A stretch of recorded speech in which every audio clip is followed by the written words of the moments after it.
想要吧。走，你要大波浪还是小波浪？大波浪。让我吧。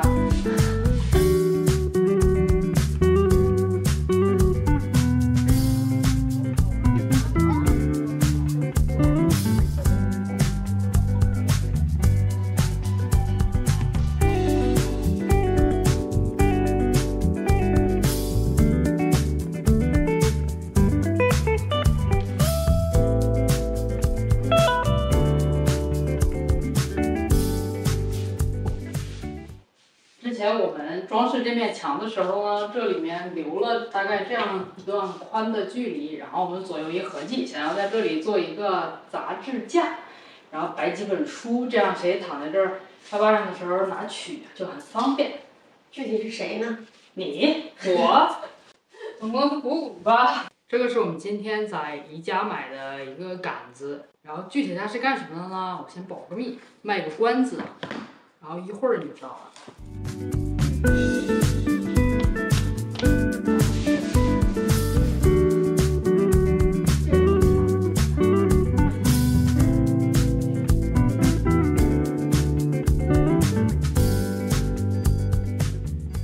这个小木板呢，是我们千挑万选买来的笔直的小木板。可是回到家贴着墙一看呢，它和墙之间就有的地方贴合的蛮好的，有的地方就有挺大的一条缝儿。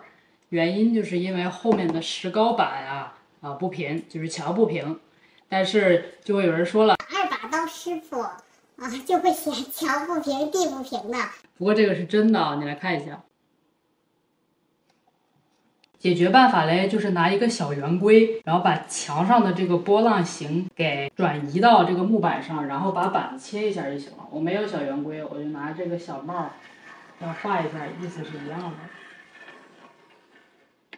好，那边我已经画完了，我就不装模作样了啊。同样的这种方法呢，我们在做楼上的那个悬浮架子的时候也展示过了，如果感兴趣的话，也可以回去翻看一下。你看我有的地方这个需要切掉的部分就特别多，但是有的地方就特别少。然后我按照这个线切完了之后，它照理说就可以比较贴墙了。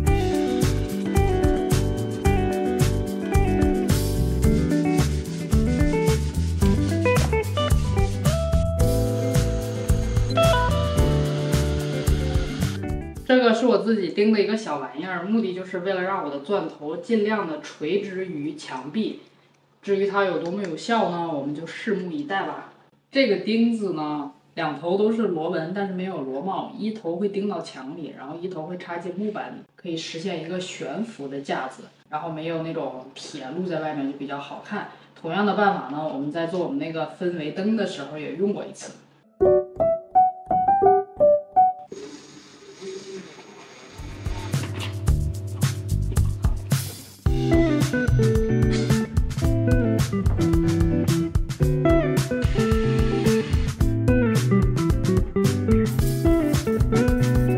我刚刚特别担心我这个孔打的位置要是没算好呀，或者是高低有不一样啊，然后它就插不进去。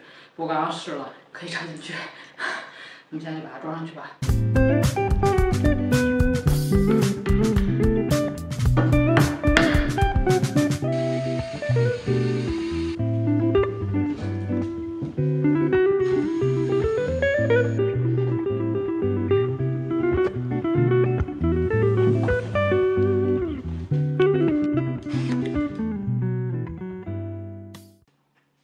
贝贝，能给我放2本我的杂志吗？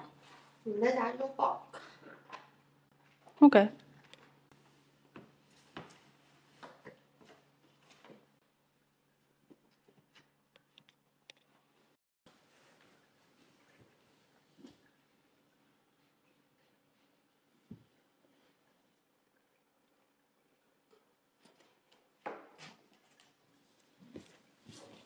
哎，你啥时候把你书放这儿的？